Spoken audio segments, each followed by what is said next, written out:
And with that, we're jumping straight into the drafting phase. Falcon AB brand, blue side. Team Liquid Echo, red side. Falcons AB brand, batting out the Valentina, batting out the Boxia, and out TLPH, batting out the Chip as well as the Harith. The first two picks of FCAP already reveals to me that they want to go Assassin. Baksha out-farms Assassins typically. Early game is difficult to play against. Of course, if you get through the early game, you have very strong scaling with the Assassins. But yeah, Valentin as well as Baksha, they're both anti-Assassins. Yeah, that's what I said earlier, right? I think for Falcons AP brand, they understand that they have a massive advantage when it comes to the hero pool in the jungle. So they want to try to utilize that now by banning some of the picks from Carl TZ, taking away the Baksha. Because right now it does feel like for utility jungles, it's really just Baksha. Yep, it's really just Baksha at this point. Maybe sometimes you pick up Akai, which is, you know, TLPH likes to pick up, but that is gonna be one of their deep pocket picks. It's gonna be the Arlot, very natural ban. FCAP might be eyeing for a Roger here. There's the Loi ban, so Roger is the best pickup. Then maybe TLPH just goes back to the Teresa as well as the Moskov. Okay. I think for the first pick, though, the fact that the Roger, 70% win rate, LaFell, you said it was 70%. Actually, it was 70% pick rate. I feel like the win rate is actually a bit higher. With 1070? Yeah. Huh. The fact that it's so good, it's so good as a flex pick. It's a great hero in both jungle and gold lane. I think equally as good right now. We've seen so many different players play it in different roles, and it's so far worked out so well in the knockout stages. So not strange to see that Roger first pick for Falcons AP Brent. I believe this could be Moskov Edith or Moskov Teresa. I would say though, if you're looking at a Moskov, you want to get the Edith to go with it. There it is. Right. Yeah, both doing wolf things as usual, you know?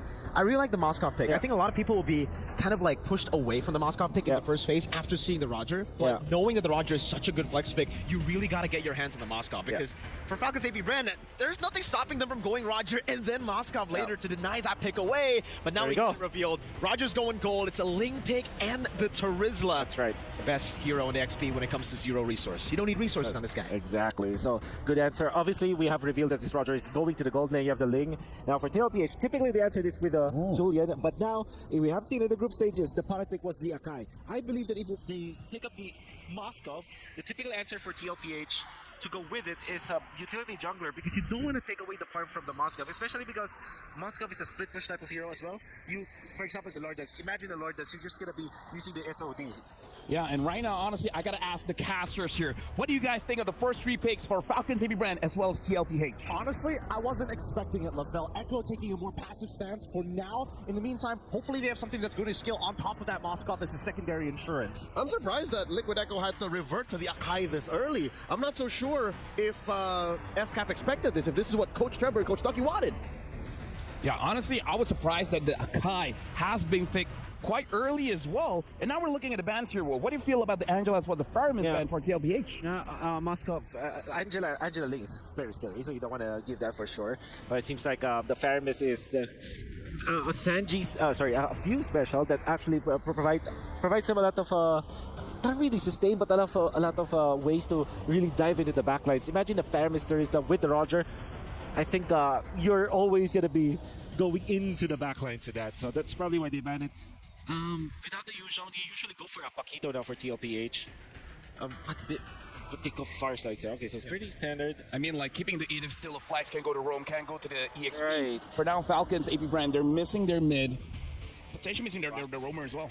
Yeah, I think the Forza pick is great here. You know, they've already banned out the Faramis, the Angela, so two mid laners away from few. And we did say earlier as well before the draft, if it started, that you gotta try to maximize the potential you have in the mid lane on Sanji. Force few on a hero that can make a mistake. You try to capitalize on that here in the draft. Yeah, and right now, honestly, casters watching this draft live, seeing this Farsa pick, Falcons AP brand, what do they need to do to respond? Well, I think that Falcons AP brand, they've got enough ways to actually start taking out the Feathered Airstrike. Maybe a second insurance policy on top of that is going to be great. Like a Minotaur. Oh, yep, there's the Minotaur as well. Hopefully, we do get some damage. Mid-Julian? Yep, a few special. Oh my goodness, mid-Julian. So now, whoa, seeing this draft. Yep. What else are the answers? I mean, like, this Julian is a surprise. Yeah, definitely. Well, Brothers Makido, we expect it. I think for FCAP, they want to dive. For TLPH, they just want to go for Protect 1 around this Moskov. Thank you very much to both our analysts, Mirko as well as Wolf. You guys have done an amazing job. And with that being said, we're throwing over to our casters for the first game of the semifinals. Casters, take it away.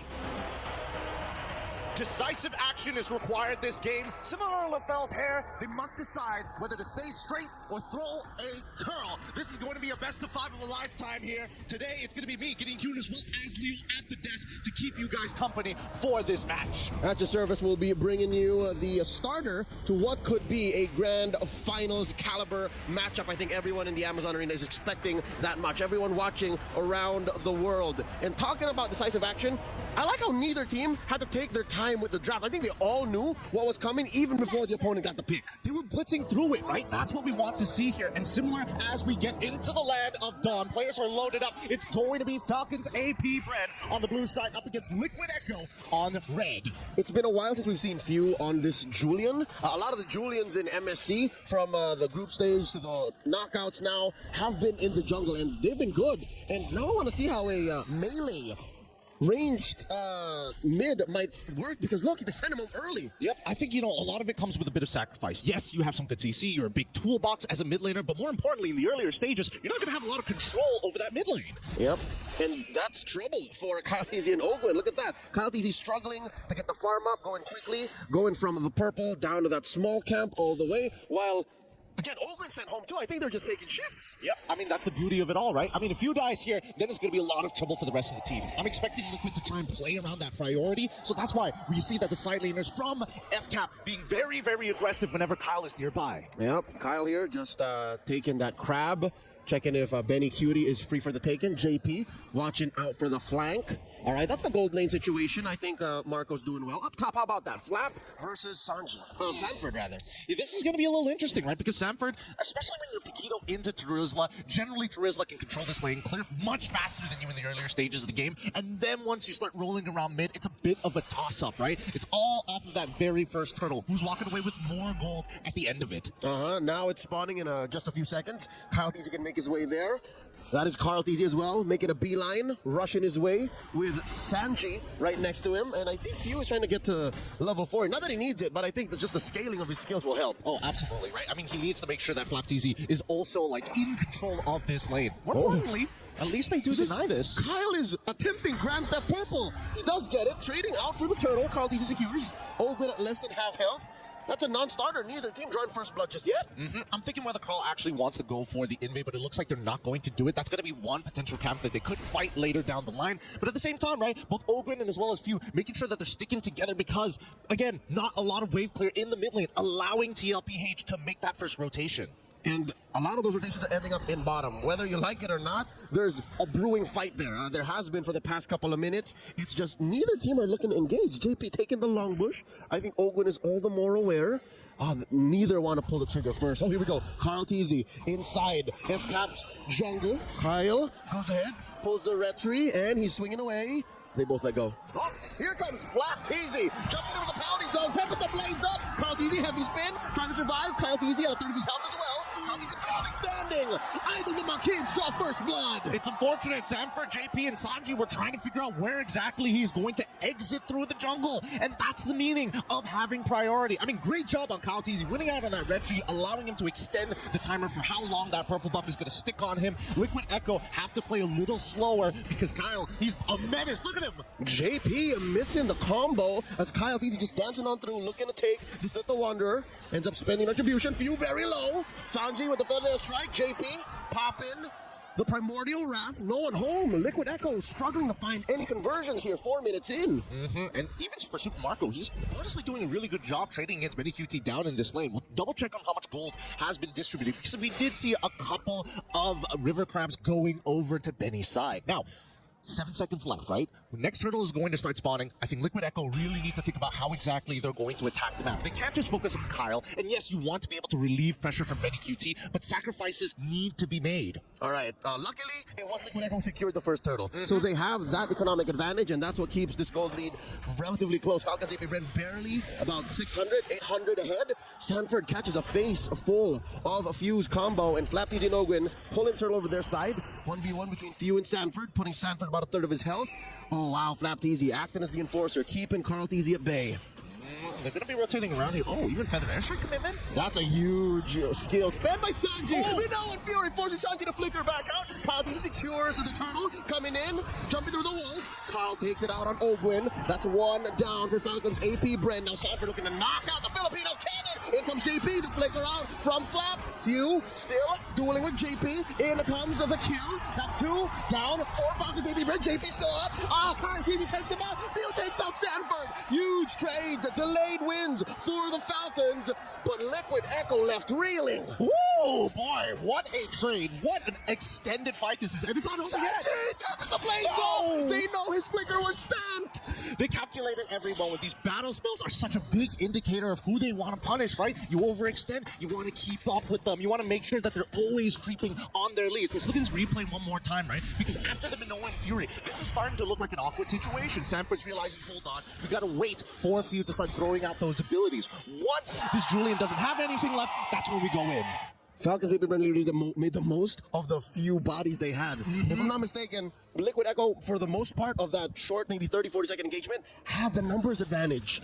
Yeah, they did, but let's pull it back for a second, because now that we're looking at the goal, we can see the real economic difference. Oh, wow, okay. Trying to dive Super Marco like that. Hey, the bulletproof vest still on. Yep. Has yet to die, but also has yet to take any kills. For the past 6.5 minutes, Gold Lane has been relatively mum. Now, checking on the items here, that is just 200 between Benny Cutie and Super Marco. Well, considering everything, that's actually not too bad. The biggest lead that we are seeing is between the... Oh, boy. 40, dodges it, still alive, gets a knockout punch. Oh, Kyle no. Teasy's down. Sanford gets the KO, outplaying Kyle Teasy. Oh, that's so unfortunate. He was stutter stepping in the wrong directions, thinking that, like, hopefully, am I still on the wall? Wait. Few catches a couple of volleys from Sanji's feathered airstrike, lets him go. Now the turtle fight. Yep, they're gonna have to take their time here. We're still waiting for that Minoan Fury. Oh! The onward by JP, forced to use a primal wrath. Flap easy, hammering away Benny Cutie, hitting that turtle to secure by Liquid Echo. Carl Teasy with a heavy spin. It's great. It's looking so good for now, but they back away. Now, with Carl Teasy, he's timing. Oh! Oh, Sanford! Oh! Dashing through the iframe, keeping him up. And now Kyle Teasy looking for the punish. Sanford the blaze to the sky. Finally, Kyle Teasy gets 1 over 40. I'm telling you, this game is just taking your breath away, brother. This is one of those where every single crumb is going to be fought for. And so far, Kyle Teasy having the biggest lead in the game before we get into our next fight. This tier 1 should fall, and hopefully TLPH, they back off. They've already expanded so many resources. Multiple wins for Liquid Echo down bottom. Forced the flicker out of Super Marco. Took the tier 1 anyways. And here's another look at that 1v1. Ah, so beautiful, right? Like, Sanford, he's thinking about the many different angles that he can go through. But the worst part about it is that if you have iframes, it's hard to land the heavy left hand to give you that extra shield. He would have loved the extra movement speed, but without that shield, he just pops. Yep, couldn't have his cake and eat it too. He can only really move out of the way or get the shield and then maybe fight a little bit more to get some backup or maybe even kill the Ling. But now, oh no, View! The iframe out of the dash! Survives that 2v1. Now in comes Kyle Teasy again. How about it? Kyle versus 40. Chapter 3. They're backing out. All right. The trilogy isn't done just yet. Kyle might still go for this, but I think for the most part, Sanji has got him covered. Oh, looking to burst down that Farsa, but no, Couch is going to end up taking tier 1. Yeah, like Kyle he's so strong right now. He's so far ahead of the game in comparison to Carl Teasy, but it's all about decisive action, like I said at the very beginning of the game, right? Despite Liquid Echo, we're losing out on a couple of trades. The gold lead isn't too far. They've gotten 2 turtles. They're basically trading 1 for 1 when it comes down to turns, and even during the items, right, we now are seeing Liquid Echo putting respect on FCAP's name. I'm seeing, at the very least, making sure that they've got Feather already. Oh, wait, sorry, not even Feather. Sorry, Blood Wings coming in from Sanji to keep himself alive. Yep, and going between the low econ heroes, Frederick was right. He mentioned that the Terizla, despite being relatively low gains, JP come in, the flicker combo, Feather strike from Sanji, they cancel through, down goes Benny Cutie, Marco gets his hand, Sanji's down as well, Kaldizi diving into the back line, finding him 40, looking to flank him as well, finds no one, now he's the hunted, Oakland healing them up, 40 says let's regroup, this is not a good fight to take, and that leaves Kaldizi's purple up for them to savor. What a snap! That's what you need to see. Decisive action time and time again. And it looks like Falcons AP Bread, they're also looking at least looking for a timing on these waves. Before that Lord spots, you need to start taking them out. And looks like Falcons AP Bread looking to blitz it. 40 here at a third of his health. JP in the same situation. Oh wow, 3 big bodies put up between the major objective, and Falcons AP Bren. Carl Teasy can still get this. The penalty zone coming in. The SOD, no one home. JP taken out. Flap Teasy traded for. That's another one. Super Marco taken out by Kyle Teasy. And there's a big knock up there with no one Fury. Sanford's down 3 for 2. But the major objective scored by Falcons AP Bren. All this while, Benny was just working up top. He's just farming. He's just getting that compound interest when you leave him alone in a lane, man. You can hear the money, you just drop it on the floor. Next tower falls. That's not too bad. But now, the mid-tier 1 falls for Liquid Echo, and that's where all the problems are going to start beginning, right? Invades are going to be more prominent for Kyle Teasy, even honestly with this with this considerable lead. 9,000 gold on him alone. But when we look at the damage dealt, you can see that Sanji, again, with less items, less econ, less gold, is still having some relevant numbers. Which is the allegory of this whole situation. Liquid Echo, the more aggressive team. If you try to take out Sanji, you still have Benny Cutie and Sanford to deal with. That's not a clear go at a team fight because there's so many damage sources for Liquid Echo. So with that said, Falcons AP Bren are playing the map. A huge push up top, in mid, down bottom. Kyle Teasy did leave that there. Now Carl Teasy. He has a big question to answer, like, who do I hit with a heavy spin? He's only been using it to disperse, really. Pretty much. I think he's been also just holding it for as long as possible during these turtle fights as well. I mean even the Lord fight, he basically wasn't even there, so I can't even say just yet. But now, with the Guardian's helmet, that's going to keep him alive a little bit longer. However, Falcons AP Bren, at this point of time, right, after the Lord push, really good punish, right? You found 2 kills, you got the Lord, but now you've gotten every single outer turret. You can see now there's a much clearer lead for Falcons AP Bren. 5,000 gold, now looking to extend it to at least 6 or 7 if they don't lose the next fight. Yep, the biggest so far in this 12-minute bout. Now the purple in jeopardy for Liquid Echo. Are they going to try to save this for them? Ogwin coming in through the line of fire, does survive with a motivation roar, and Falcons AP Bren just going to be happy with playing footsies. I think at this point in time, that motivation roar, especially, he's already got the flash as well as the favor. He's going to be topping up his teammates really, really easily, allowing Falcons AP Bren to continuously go back to the fight. And himself too, he has the Oracle. So he can take maybe a few hits, maybe a few volleys from Sanji's Feathered Airstrike, and still be there for that delayed Minoan Fury. I think that's been a key in their success so far, by pulling the trigger very, very late. Speaking of pulling the trigger here, that's going to be a penalty zone gone. No one home, hits the buff barely. I wonder what Flap Teasy was thinking. I think Flap Teasy was like, if I happen to clip him, we go. If nothing, we just back away. There's a lot of disengage mechanics. Yeah, which makes sense. If that was an all-in, he would have done the animation cancel flicker. Because it's still up, so maybe he was just baiting something out from Liquid Echo. The cavalry did not bite. I mean, they gotta tickle up somehow, right? Especially when you're going for these coin flips. This is a relatively safe coin flip. Just a little bit. Yeah, just a little bit, right? Just to get a little bit of a and get a reaction out of them. But still, stone cold from the side of Liquid Echo. If there's any momentum that they have to generate, it's first figuring out a way to lock Kyle Teasy down and then bait Super Marco in. All of this on condition, though. Ogwin and Flap Teasy have just been absolute brick walls. Lord Dance already upon us. Carl Teasy and JP showing themselves. The rest of Liquid Echo making themselves scarce. Ogwin spots a couple more. Carl Teasy working on his purple, and JP holding his ground here at the Y brush. They're going to take their time with this again. This is the calm before the storm. The waves are pushing in. It's not in the favor of Liquid Echo. They've got to do their housekeeping while Falcons continue to somewhat play this dance. They don't want to overextend here, walking into that Y brush, but now that they know where Carl Teasy is, that's a lot of relief. That's right. I wonder if they know where Sanji is too, and Benny Cutie. Sanford just barely making his way to the fight. Ogwin catches a few hits. And Sanji, already spent that. Comes the blades up. Down goes the Farsa. We know if you're into the back line. Benny Cutie spearing away for his life. Carl Teasy gonna be kiting through. Few catches Sanford, puts him down to less than half health. Same situation for JP. JP coming in, Earth Shatter, and onward. No one home. They let go of the conceal by JP. Gonna try to relocate. Caught by Phil. Flickering back. Caught in, and there's the jump by Marco. Gets caught into the wall. They need to kite through. In comes the penalty zone. He's hit hard, and now they're jumping forward to Marco on Sanford. He finds one and another. 2 free kills for Falcons AP Bren. Kyle Teasy in trouble. Not before he takes out Kyle Teasy. Teasy's on the ground. JP and Sanji, the only ones left. They're gonna crack right through. The inhibitor of the base is exposed. 15 minutes into this game, and the crystal is under threat.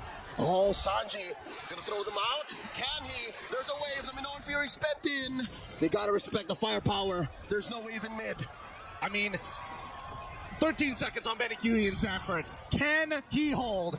He's gonna try. These ones out. They force it through. They're gonna force it through. The brute force damage of Falcons AP Bren. Draw first blood in this best of 5. What a game here to kick things off between these two Filipino giants here. Well done. GG, well played. That's game 1 point and 1 point for Falcons AP Bren.